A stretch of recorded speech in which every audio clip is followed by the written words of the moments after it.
Part 1. The ring was already on my sister's finger. I woke up with a diamond ring missing from my hand. For 3 seconds, I stared at my bare finger and thought I had returned to the wrong day. Then I heard laughter through the dressing room wall. My sister's laughter. Soft, breathless, practiced. The kind she used whenever she wanted witnesses to believe she had never asked for anything that was already in her hand. I sat up on the velvet sofa. The room around me was ivory and gold, with mirrored walls, champagne roses, and the smell of hairspray settling over expensive silk. On the table beside me lay the engagement program for that evening. The Arden Cross Alliance Engagement Gala. Natalie Arden and Julian Cross. My name. His name. Our families. Our companies. Our future. Printed in silver letters before my sister stole the ring and my fiance let her. In my first life, I woke from a headache in this same dressing room and found Julian's engagement ring gone. I ran into the hallway, found my younger sister Vanessa wearing it, and slapped her before I knew the cameras were live. The clip played across every society account by midnight. Natalie Arden, unstable heiress, attacks innocent sister at engagement gala. Julian announced he could not marry a woman who made love feel like war. My parents begged him to choose peace. Vanessa cried in his arms. He chose her in front of 400 guests. By morning, I had lost the engagement, the cross merger, my board seat, and my reputation. By the end of the month, my father signed a statement saying I needed treatment before handling Arden Holding shares. Vanessa became the public bride. Julian became chief alliance officer. I became a cautionary story rich people told their daughters about jealousy. Then the prenup they used to bury me expired. Not before they ruined me. Not before they took the shares. Not before Vanessa wore my wedding samples in magazine interviews. The prenup expired because Julian failed to marry me within the protected window. But by the time I discovered it, he and Vanessa had already converted the alliance through a shareholder clause I never challenged. I died quietly 2 years later. Not from a knife or a fall, but from a legal file everyone said was too late to reopen. Now I was back. Same gala day, same dressing room, same missing ring, same sister, laughing through the wall. Only this time, I knew the clock. At noon today, the Arden Cross premarital alliance agreement expired unless Julian Cross publicly confirmed engagement to me, Natalie Arden, in front of the shareholders listed in Schedule C, if he chose anyone else after noon. He triggered a bad faith substitution clause if he transferred the ring to a close family member to preserve company access. The Cross family lost their voting bridge if my family pressured me to accept the substitution. The Arden Shareholder Trust activated independent review. In my first life, I learned those clauses too late. This morning, I knew them before I put on my shoes. My phone buzzed. Vanessa, don't be angry. Julian and I need to explain. Another message followed. Mother, please be graceful tonight. Vanessa is fragile. I almost laughed. Every reborn life has a signature sentence. For me, it was please be graceful. Translation, let them cut you neatly. The dressing room door opened. My mother, Lydia Arden, entered in pale lavender silk, already dressed for the gala. She had the face of a woman preparing to mourn something she helped murder. Natalie, she said softly, you're awake. Was I not supposed to be? Her fingers tightened around her clutch. Do not start like this. In my first life, I started exactly like this. I demanded my ring. I demanded Julian. I demanded why Vanessa had been in my dressing room while I was unconscious from a migraine no one believed. Mother cried before I finished the first question. Father entered. Vanessa came in trembling. Julian stood behind her, the room filled with people who looked at my anger and never asked what had caused it. This time, I sat still. "Where's my ring?" I asked. Mother lowered her eyes. "Vanessa has it." "Who removed it from my dressing room?" I asked. "Which staff member opened the safe box? Which camera angle shows Julian putting it on her hand?"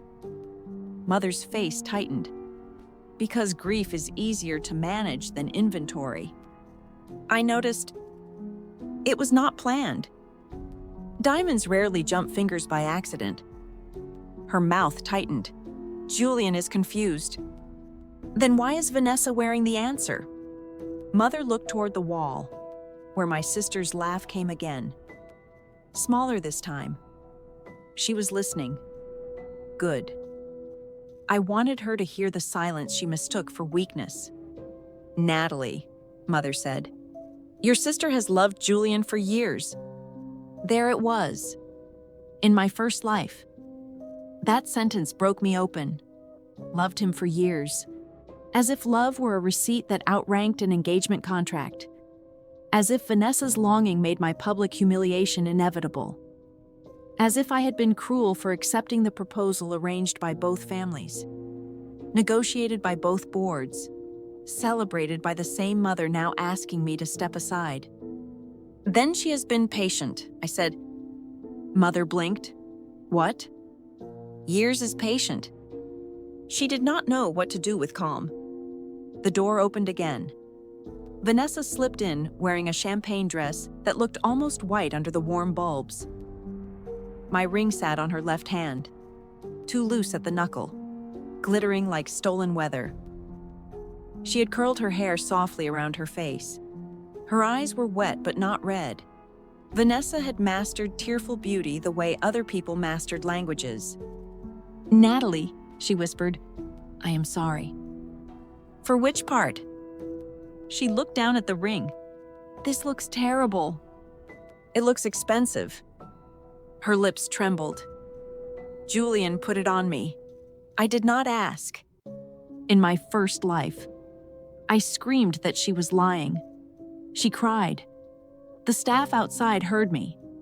The hallway camera caught only my voice. Not the smile she gave me when Mother turned away. This time, I leaned back. "Then keep it on," I said. Vanessa stopped breathing for half a second. "If Julian chose you, the ring should survive witnesses." I added, "If it was an accident, witnesses should make that clearer." Mother said, "Natalie, if Julian chose, let him choose in public." Vanessa's fingers closed around the diamond. "You mean that?" "Of course." No, I did not mean it as surrender. I meant it as bait. The ring mattered less than the moment. In private, Julian could call it confusion. Vanessa could call it an accident. My parents could call it sisterly sacrifice. But if he chose her on the gala stage after the noon expiration, before shareholders and council, the contract would stop being romance and start being evidence. The third door opened. Julian Cross stood there. He was beautiful in the way expensive men train themselves to be.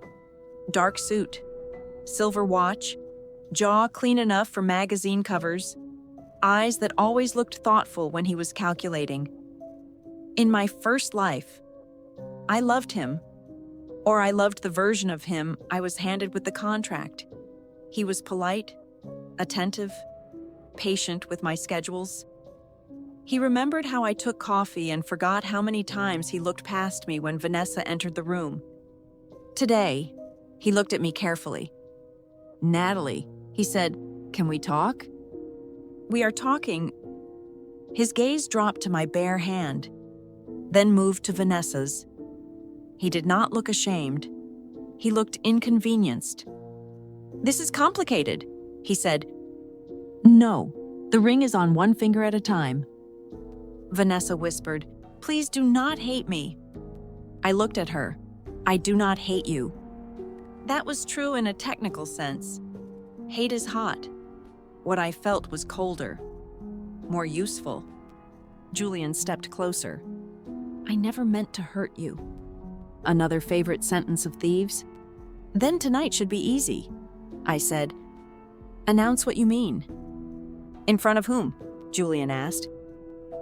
The same shareholders who were invited to watch you confirm me. The same cameras that were ready to record my gratitude. Mother made a small sound. Julian's eyes narrowed.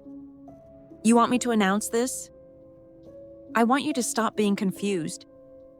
Vanessa looked at him with hope so naked, it almost made me pity her. Almost. She wanted love. She also wanted my ring, my place, my alliance shares, my humiliation polished into her happy ending. People forget that wanting love does not make greed romantic. Julian touched Vanessa's hand. The ring flashed. At 11:58, my phone buzzed again. Helena Pike. Agreement expires at noon. If he confirms substitution after expiration. Do not interrupt. Let the recording run. Helena Pike was the attorney Aunt Margot had once told me to call if my family ever smiled too hard before taking something in my first life. I found her number after the shareholder vote. Too late? This time. I called at dawn. The clock on the dressing room wall clicked to 12 o'clock. I smiled at Julian. Choose carefully, I said. Part 2. I let him choose her in public. The gala began at 7, but the performance started much earlier. By 2 in the afternoon. My family was already rehearsing the story. Not the truth. The story, my father, Richard Arden, stood in the private reception hall with a public relations consultant, 2 assistants, and my mother at his side. Vanessa sat on a cream sofa. The diamond ring turned inward as if modesty could make theft less visible. Julian stood near the windows, speaking quietly to his father. Alistair Cross. I stood by the champagne table and watched them build my replacement. The tone must be healing. The consultant said, no scandal, no betrayal language. We frame it as love finding its honest path. I nearly admired the profession.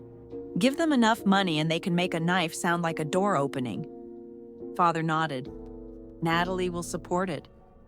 Which version of support? I asked. The emotional one for guests, or the written one that changes Schedule C? Will she? Alistair Cross asked. The room looked at me. In my first life, I said, no. One clean syllable. Honest and useless.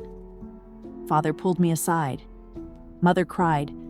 Julian said my refusal proved I loved control more than him. Vanessa said she would give up everything if it kept the family together, while still wearing my ring.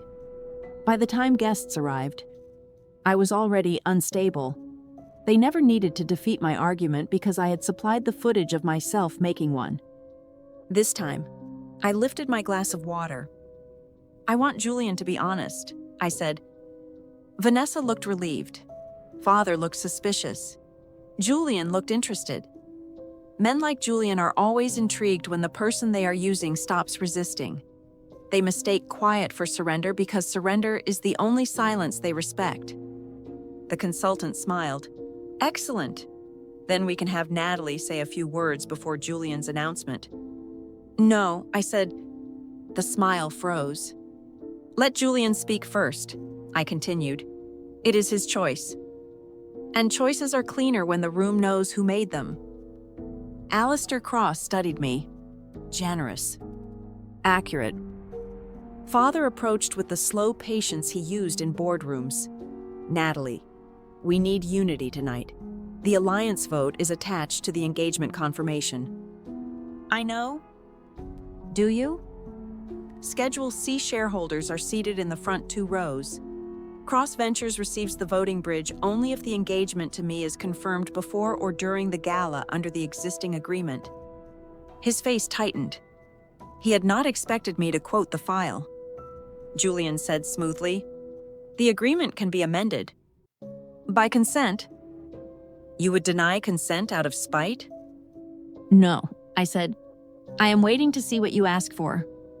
Vanessa stood. Natalie, please, I never wanted the business part. Then take off the ring. Her hand covered it instantly. The room saw, even Mother saw. Vanessa's tears came fast. I love him. I did not ask what you loved. I asked what you wanted. Julian stepped between us. Enough. In my first life, that single word silenced me because I still thought he had the right to protect my feelings from my own anger. This time, I smiled. Yes, I said. Enough private rehearsal? At 5, Helena arrived. She did not enter like a rescuer. She entered like a woman who charged by the truth. Tailored black suit, silver hair pinned low, no jewelry except a watch. The staff tried to direct her to the legal holding room. She walked straight into the private reception hall. Miss Arden, she said to me. Father turned sharply. Who invited you? I did, I said. Julian's father frowned. Helena Pike? That was the first good sign. Alistair knew her name and disliked hearing it. Helena nodded once. Mr. Cross, I understand there may be an engagement substitution tonight. The PR consultant looked as if someone had spilled ink on her script. Father said, there is a family matter being handled with sensitivity. Then I am early enough? Mother pulled me aside. Natalie, why would you bring outside counsel? Because inside family keeps losing my ring. Her face crumpled. You are making this ugly. No, I said. I am refusing to make it pretty. Helena asked to inspect the engagement agreement. Father claimed his office had the final copy. Julian claimed his counsel was reviewing amendments. Vanessa claimed she did not understand business documents. All 3 statements were useful. Helena recorded them in writing. At 6:30, guests began to arrive. The Arden Estate ballroom opened like a jewel box. Black marble floor, white orchids, gold chandeliers, a raised stage beneath the Arden and Cross crests. 400 guests entered in silk and dark suits. Shareholders, family friends, reporters from business magazines, charity board women with sharp eyes, cousins who collected gossip like dividends. The engagement portrait at the entrance showed Julian and me. Staff had not had time to replace it. Guests looked from the portrait to my bare hand, then to Vanessa's ring. Confusion moved through the room in expensive whispers. In my first life, I hid in the bathroom until Mother dragged me out. Tonight, I stood beside the portrait and greeted guests. Congratulations, Mrs., Bellamy said, kissing the air beside my cheek. Then her eyes dropped to my hand. Thank you, I said. She glanced across the room at Vanessa. How modern. Very. By 7:15. The whispers had reached the front rows. Vanessa stood near Julian in the softest light. She had not removed the ring. She had stopped pretending to hide it. Julian kept touching her back. Subtly enough for plausible deniability. Visibly enough for cameras. My parents moved through guests asking for understanding before anyone had been told what to understand. Helena stood near the side wall with a tablet. At 7:30, Father took the stage.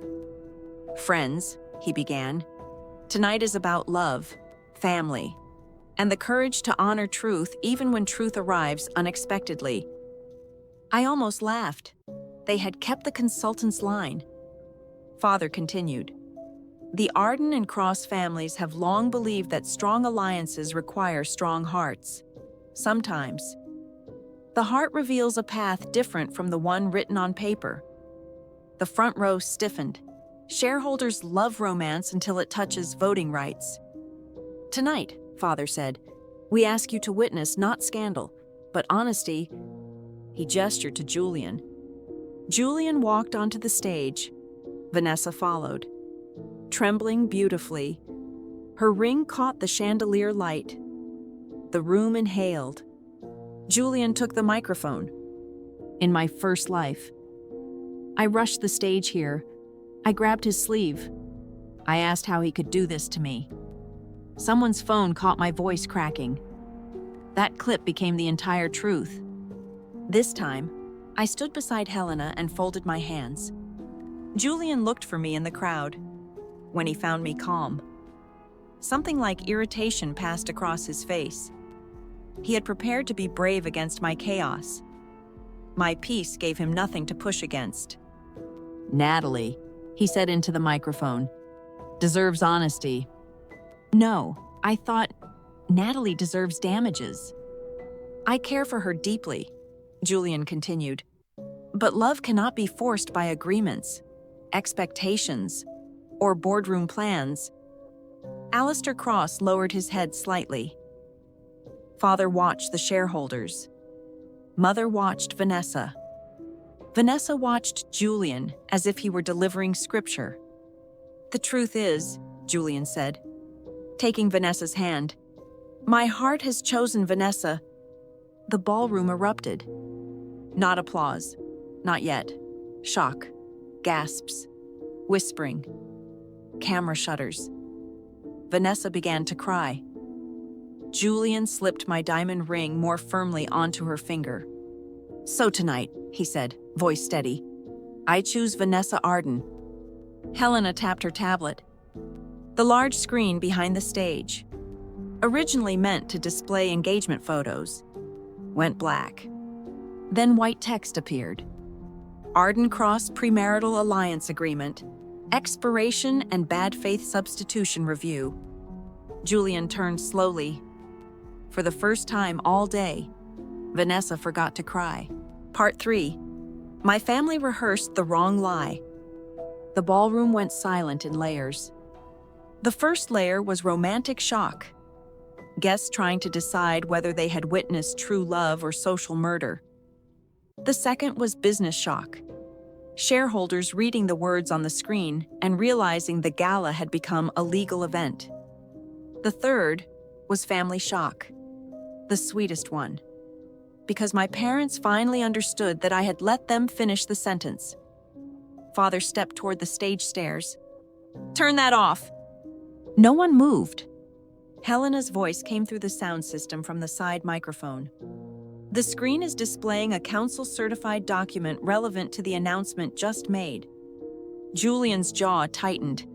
Natalie, what is this? I took the second microphone from Helena. Honesty, I said. The theme, I believe. A few guests shifted. Someone in the second row made a sound that might have been a cough or a laugh. Vanessa gripped Julian's hand so tightly her knuckles blanched. The screen advanced. First proof object, the engagement agreement, signed 2 years earlier by me, Julian, Richard Arden, Alistair Cross, and both company counsel teams. Section 4 was highlighted. Engagement confirmation must identify Natalie Arden as intended spouse for cross-voting bridge activation. Second proof object, expiration clock, noon today, agreement status, expired unless confirmed to named party. Third proof object, substitution clause. If cross-party publicly transfers engagement standing, ring, or alliance representation to a sibling or close family member of Natalie Arden after expiration, such action shall be treated as bad faith substitution and shall void cross-voting bridge eligibility. Julian looked at his father. Alistair's face had gone cold. In my first life, Alistair supported the substitution because he believed the agreement could be amended afterward with my family's pressure. He did not love Vanessa. He loved Access. Tonight, Access was disappearing on a screen while cameras recorded his son's hand in hers. Father found his voice. This is a private agreement, Helena said. It became relevant to shareholders when you invited them to witness engagement confirmation. The shareholder row reacted like a quiet forest fire. Phones came out. counsel whispered. One elderly woman who owned enough Arden stock to scare my father leaned forward with visible interest. The screen advanced again. Fourth proof object, rehearsal audio from 2 hours earlier. The consultant's voice. We frame it as love finding its honest path. Father's voice. Natalie will support it. My voice. Let Julian speak first. It is his choice. Then Julian's voice. The agreement can be amended. My voice. By consent. Julian's voice. You would deny consent out of spite? The room absorbed it. Julian's face hardened. You recorded a private conversation? The gala prep room has company security. I said, you approved the cameras for investor transparency last year. He had. I remembered because, in my first life, those cameras recorded my slap, but not the hallway where Vanessa admitted she had wanted the ring since she was 16. The family released only what helped them. This time, Helena subpoenaed the live security archive before the edit team arrived. Vanessa whispered, Natalie, please stop. She had my ring, my fiance, my stage, and still asked me to stop before evidence reached her name. The screen advanced. Fifth proof object, jewelry custody record. The ring had been removed from my locked dressing room at 9:42 a.m. by Vanessa Arden's staff badge. The door camera showed Vanessa entering with Julian 3 minutes later. At 9:49, Julian placed the ring on her finger. A murmur moved through the room. Mother whispered, Vanessa. My sister shook her head quickly. I only wanted to try it. Julian said. Julian turned to her. Do not. Wrong tone. Too sharp. The guests heard it. Vanessa heard it too. In my first life, Julian protected her in public because my chaos gave him the heroic role. Tonight, he needed someone to blame, and Vanessa was closest. Helena said, the custody record matters because Mr. Cross did not merely declare emotional preference. He transferred the engagement symbol before seeking amendment or consent. It is a ring, Julian snapped. It is listed collateral representation under Schedule B. Helena replied, I loved lawyers in that moment. Not because they were kind, because they could make a diamond feel less romantic and more stupid. Father climbed onto the stage. Enough legal theater. Natalie, come here. No. The old command moved through the room and found no place in me to land. I am comfortable here, I said. His eyes flashed. You are humiliating your sister. Julian chose her publicly. I am honoring that. Vanessa sobbed. I never wanted shares. I never wanted any of that. The screen answered before I did. Sixth proof object. Text messages between Vanessa and Mother. Vanessa, if Julian announces me before shareholder confirmation, can the cross bridge still move through Arden family consent? Mother, your father says yes if Natalie cooperates. Vanessa, she will fight. Mother, then we make her look cruel first. The room recoiled. Mother covered her mouth. Father turned toward her. Vanessa looked at the screen with betrayal, as if her own messages had been rude for appearing. I watched my mother carefully. In my first life, she cried during interviews and said she had only wanted both daughters happy. Tonight, her own text sat above her like a portrait painted without mercy.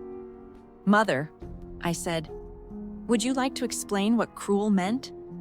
She did not answer. Helena continued, the shareholder trust has received sufficient evidence of family pressure to suspend any consent obtained from Miss Natalie Arden tonight. Alistair Cross stood. Julian, step away from Vanessa. The sentence cracked the room. Vanessa looked up at Julian. He did not move at first. Then he slowly removed his hand from hers. The ring remained on her finger, suddenly heavier than love. Part 4. The engagement party became a board meeting. No one knew whether to clap, leave, or call counsel. That was the beauty of turning a party into a board meeting. Social instinct failed. Legal instinct took over. Guests stopped performing sympathy and started protecting themselves. The front rows filled with whispered questions. Was the voting bridge void? Could Cross still access Arden distribution rights? Did Natalie retain her shares? Was Vanessa part of the substitution scheme, or just foolish enough to sparkle at the wrong time? Foolish would not save her. Helena raised one hand. The Arden Shareholder Trust requests that the Schedule C witnesses remain seated. This review affects tonight's alliance certification. Father snapped. You cannot convene a trust review in my ballroom. The elderly shareholder in the front row stood, Eleanor Voss. No relation to the Voss family from another disaster. Just an old woman with sharper diamonds and sharper voting power. She owned 8% of Arden Holdings and had terrified my father since I was a child. Richard, she said, you invited us here to witness a corporate alliance disguised as romance. Do not complain because the corporate part arrived. My father went silent. I had always liked Eleanor. Julian took the microphone again. This is being twisted. I chose Vanessa because I love her. I did not choose her for shares. Helena looked at the screen. Then you will have no objection to losing the voting bridge. He said nothing. The silence was longer than love should allow. Vanessa heard it. Her face changed. Not dramatically. Something behind her eyes stepped backward. For the first time, she seemed to realize Julian had not chosen her instead of power. He had chosen her because he believed power would follow. My sister touched the ring. Julian, she whispered. He did not look at her.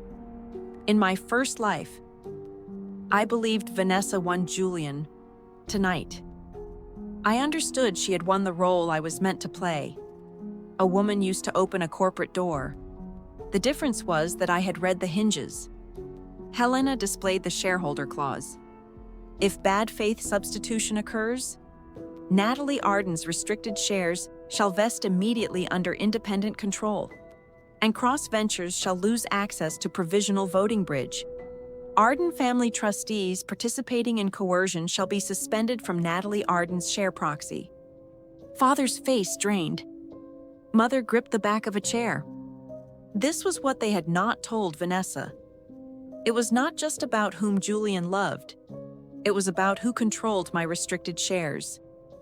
The engagement gave Cross access to a temporary voting bridge through me. My cooperation kept Father at the proxy table. My humiliation made Vanessa the softer face. But the expired prenup changed the entire machine. Natalie, Father said, voice low. Think before you burn your own family. I did, I said. I thought for 2 lives. People near me heard. They did not understand. Helena did not ask. Julian regained his polish. Natalie, we can resolve this privately. I am sorry for the timing. Truly, I should have spoken to you earlier. In my first life, those sentences would have pulled blood from me. I wanted apology so badly then. Any apology. A line proving I had mattered before being replaced. Tonight. His apology sounded like a man trying to keep access after the password changed. You had 2 years, I said. I did not want to hurt you. You wanted me useful until noon. His jaw tightened. Helena said, Miss Arden, do you consent to any amendment transferring engagement benefits, shareholder bridge access, or proxy recognition to Vanessa Arden? The microphone picked up my breath. Every eye in the ballroom turned to me. Vanessa's eyes were wild now, begging without words. Mother shook her head softly, pleading. Father stared as if he could order my answer by force of blood. Julian watched like a man calculating how much humility he could afford. In my first life, they extracted yes from me with humiliation. I signed a family unity statement 2 days after the gala because father said if I did not, Vanessa would be destroyed by public hate. I thought refusing would make me cruel. So I gave them language. I gave them consent. I gave them the final tool. This time, I stepped onto the stage. My gown was black. Not the pale blue dress mother chose because it made me look softer beside Vanessa. Black silk, straight neckline, no diamonds. I looked less like a bride and more like an answer. I took the microphone from Helena. No, I said. One syllable, this time, recorded in the correct room. Helena nodded. Consent denied. The screen updated. Consent denied. Cross-voting bridge void. Natalie Arden. Restricted shares vest under independent control. The ballroom finally erupted. Alistair Cross turned on Julian. Do you understand what you have done? Julian snapped.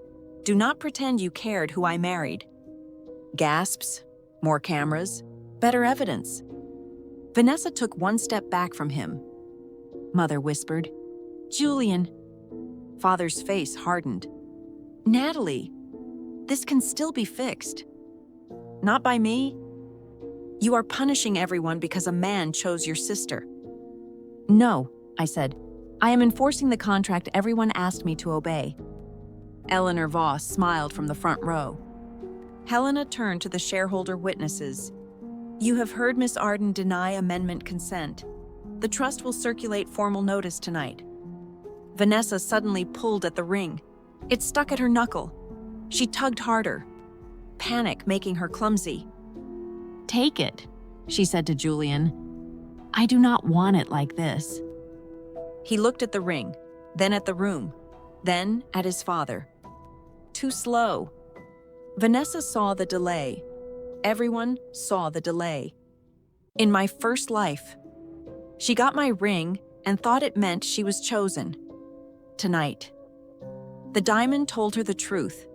She had been selected as a loophole. A pretty one. A crying one. A loophole, nonetheless. I walked to her. She stared at me, mascara finally smudging. Natalie, she whispered. I thought he loved me. Maybe he does, I said, but not enough to lose shares quickly. She flinched. I did not comfort her. Comfort is not owed to someone who helped build the knife just because she cut her own hand. Helena handed me a small velvet box. The ring is Arden collateral until ownership is resolved, she said. Vanessa slid it off at last. Her finger was red where the band had pressed. She placed the ring in the box without looking at Julian. The sound it made was tiny. The room heard it anyway. Part 5. The expired prenup. Opened every door. After the ring came off, the party became honest. Not kind. Honest. There's a difference. Kindness would have let everyone leave with phrases like emotional night and complicated love. Honesty kept them in the ballroom while the documents opened one by one. Helena displayed the expiration certificate. At 12 p.m., the premarital alliance agreement entered expired status. At 7:34 p.m., Julian Cross publicly selected Vanessa Arden. At 7:35 p.m., substitution clause triggered. At 7:42 p.m., Natalie Arden denied amendment consent. At 7:43 p.m., restricted shares vested under independent control. It was almost boring on the screen. That made it devastating. People expect revenge to be fire. Sometimes revenge is a timestamp. Julian stood beside his father now, no longer touching Vanessa. Alistair Cross spoke rapidly to counsel. My father was on the phone with someone from Arden Holdings. My mother sat with Vanessa near the stage steps, finally noticing that the daughter she protected had been pulled into a trap set by the man she loved. Vanessa cried harder when no one watched. The screen advanced to the engagement recording. Julian placing the ring on Vanessa's hand at 9:49. His voice, clear. Wear it tonight. Once they see us, Natalie will have to accept it. Vanessa's voice, what if she refuses? Julian, your parents will handle her. The room went cold. Mother looked at Vanessa. You knew? Vanessa shook her head. But the recording answered before she could. Vanessa, if she gets angry, everyone will think she is jealous again. Again? That word pierced me in a place I thought was scar tissue. In my first life, after the gala, Vanessa told interviews she had always suffered under my jealousy. She said I resented her beauty, her softness, her bond with Julian. She turned years of small theft into evidence against me. A borrowed dress became sisterly closeness. A private confession became shared pain. A stolen ring became love. Tonight, again sat on the screen like a fingerprint. I looked at her. Again? She covered her mouth. Natalie, I was scared. Of what? Of losing him. So you planned for me to lose myself? No answer. Julian's counsel interrupted.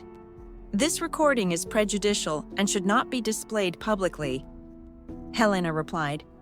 Your client made the selection publicly and in connection with a shareholder event.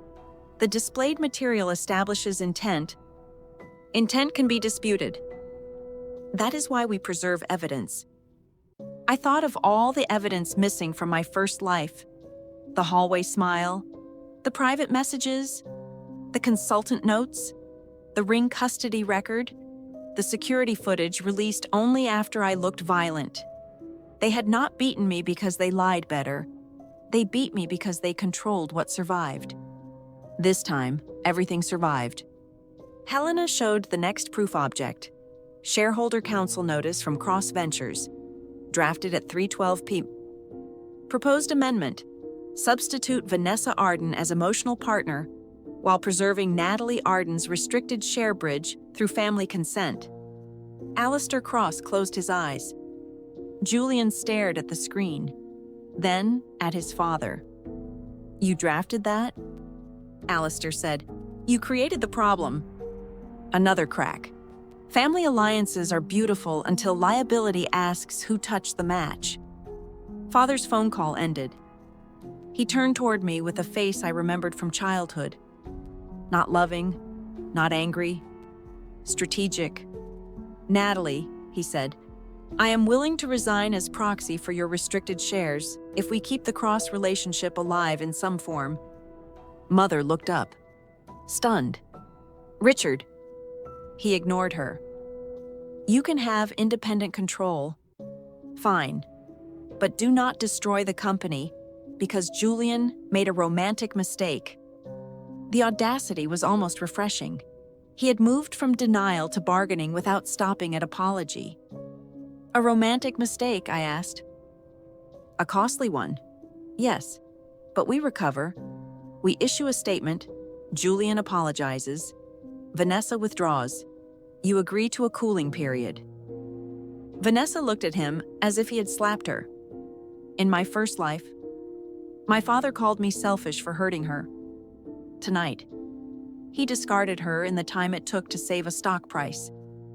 Dad, Vanessa whispered. He did not look at her. Julian said, I am not crawling back into an engagement with Natalie. I smiled. Good. I am not opening the door. Father's composure cracked. This is not about your pride. No, I said, it is about my consent. Eleanor Voss approached the stage. Miss Arden, as a Schedule C witness, I would like confirmation. Do you intend to appoint independent counsel for your vested restricted shares?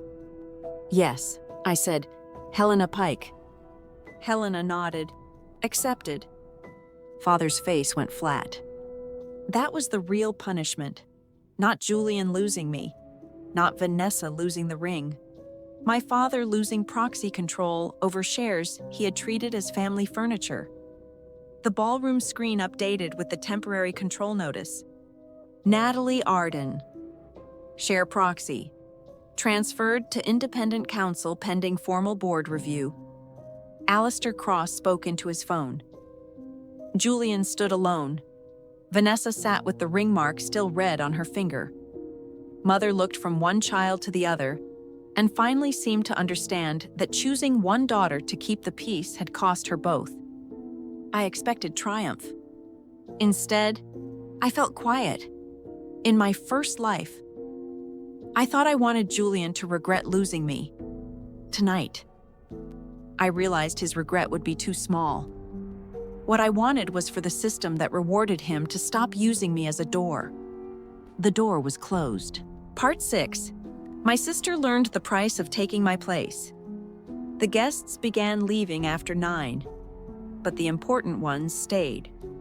Shareholders, council, board observers, the people who did not care about romance unless it changed numbers. The ballroom staff cleared untouched desserts while lawyers gathered near the stage with tablets.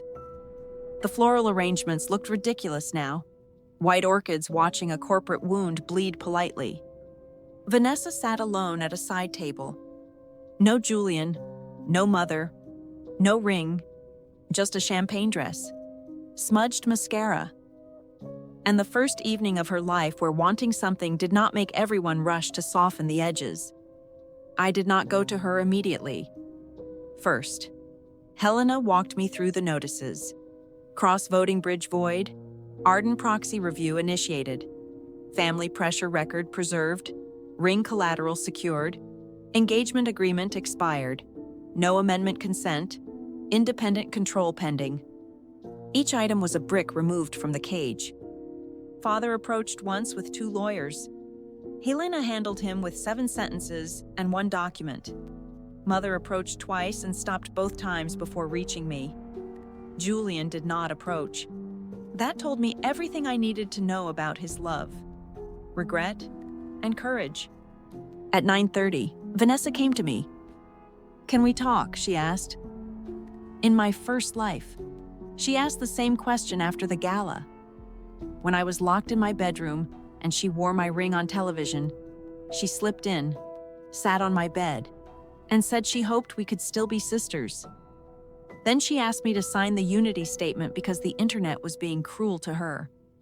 Tonight, there was no unity statement, only cameras, counsel, and the truth. "Here," I said. She looked around. "In the ballroom? You preferred public tonight." Her face tightened. I deserve that. Careful. Vanessa was good at beginning with self-punishment, so you would rush to deny it. I said nothing. She swallowed. I did love him. I know. That was real. Maybe. She flinched. You do not believe anything good about me. I believe you wanted him. I believe you wanted the ring. I believe you knew I would be blamed if I reacted.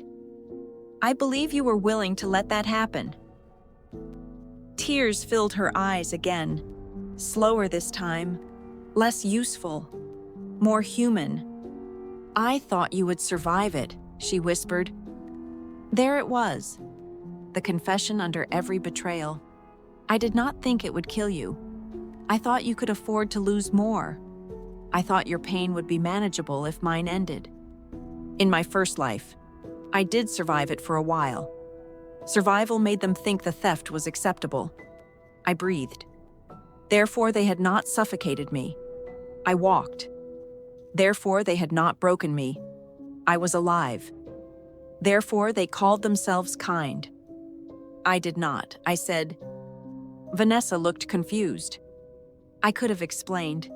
Another life, another ruin, the slow death of reputation, money, and belonging. But some truths are wasted on people who need proof only after they become the injured party. What happens to me now, she asked. That depends on what you signed. She shook her head. I did not sign anything. Helena, standing a few feet away, said gently, You signed the ring custody acknowledgement at 10:03 Vanessa went pale. Julian said it was for insurance. It was. Helena said, "Insurance against denial." Vanessa looked sick. The acknowledgement confirmed she knowingly wore the engagement ring assigned to Natalie Arden for the public gala. It did not make her a mastermind. It made her a participant. That distinction would matter legally. Socially, it mattered less. The headlines would not say innocent sister caught in romance. Not this time. Mother finally reached us. "Vanessa, darling." Vanessa pulled away. "You told me Natalie would cooperate." Mother froze. "You told me if I waited until tonight, Dad would handle it," Vanessa said, voice rising. "You said she always calms down after making a scene." Several nearby guests turned. Mother whispered, "Lower your voice." Vanessa laughed once. Broken. "Now you want quiet?" I watched them, strangely detached. In my first life, their unity crushed me. Tonight, it cracked under the weight of blame. Not justice yet. Maybe, but physics. Father joined us. "This is not the place." I almost smiled. For people who planned a public substitution, they had many opinions about place. Vanessa turned on him. "You said the shares would still work." Father's face went white. Helena's pen moved. "Beautiful." Julian, from across the ballroom, heard that and finally looked afraid. Alistair Cross approached his son with two lawyers. Their conversation was too low to hear. But Julian's expression told enough. The Cross family had lost the voting bridge. Julian had caused it publicly. His romantic bravery had become a corporate liability in under 2 hours. Father said, "Vanessa, stop talking." She looked at me then, not begging, not yet, angry. "You set this up. I let you finish it. You could have warned me. You had my ring on your hand." She looked down at her bare finger. The red mark remained. Mother began crying again. Father said nothing. Julian looked trapped. The ballroom smelled of fading flowers and consequences. At 10, Helena handed me the final temporary order. Julian Cross removed from Alliance Transition Committee pending Cross Ventures internal review. Richard Arden suspended from Natalie Arden share proxy pending investigation. Lydia Arden and Vanessa Arden listed as interested parties in bad faith substitution review. Cross voting bridge void. Natalie Arden independent share control active. It was all there. Not poetic, not emotional. Effective. Father read the order and looked at me as if seeing a stranger. "You would do this to your own family?" I folded the document. "No," I said. "You did it for a man who chose my sister." Part 7. I returned the ring empty. At 11, the ballroom was almost empty. The stage lights had dimmed. The orchestra had left. Staff moved quietly through the room, collecting glasses and abandoned programs with my name still printed beside Julian's. Outside, rain slicked the terrace stones. Inside, the crests on the wall looked less like family symbols and more like evidence of expensive confidence. Helena placed the velvet ring box in my hand. "Collateral custody transfers to independent counsel tomorrow," she said. "For tonight, it can remain sealed with you." I opened it. The diamond sat inside, cold and brilliant, in my first life. That ring haunted me. Vanessa wore it in every article, every interview, every staged apology photo. I thought the ring meant she had won the man. The family, the story. Tonight, it looked smaller. A stone, a setting, a thing people had mistaken for destiny because it was expensive enough to command lighting. Julian approached at last. He had lost the tie. His hair was less perfect, without the room believing in him. He looked less like a leading man and more like an heir who had misread a contract. "Natalie," he said. Julian, I handled this badly. Yes. He waited for more. Forgiveness. Maybe a question. A crack where charm could enter. I gave him nothing. I did care about you, he said. I know. That surprised him. It was true. Julian had cared about me the way men care about locked doors that open for them. Gently, attentively, with appreciation for usefulness. Vanessa and I... He stopped. It was not only business. That makes it worse. He looked wounded. How? Because if it were only business, you would be ordinary. If it was love, and you still plan to use my consent, then you are worse than practical. His mouth tightened. You always were difficult to reach, he said. There it was. The small cruelty people offer when apology fails to purchase absolution. I closed the ring box. And yet you needed my signature? He looked away first. Alistair called his name from the corridor. Julian hesitated, then said, This will damage all of us. No, I said, it will document you. He left without another word. My mother found me near the stage after midnight. She had stopped crying. That made her look older, less theatrical, more tired. Natalie, she said, your sister is devastated. So was I. She nodded once. Almost, I know. In my first life. I dreamed of those two words. I know. I imagined them healing everything. Tonight, they arrived late and under legal supervision. They were not useless, but they were not enough. Why did you help her? I asked. Mother looked toward the doors where Vanessa had disappeared. She was always afraid of being second to you. So you made me second to her. Her lips trembled. I thought you were stronger. I had heard that logic all my life. Natalie is strong. Natalie will understand. Natalie can wait. Natalie can absorb the blow. Strong daughters become family furniture if they are not careful. Everyone leans on them, then calls them cold for refusing to break quietly. I was stronger, I said. That is why I stopped. Mother closed her eyes.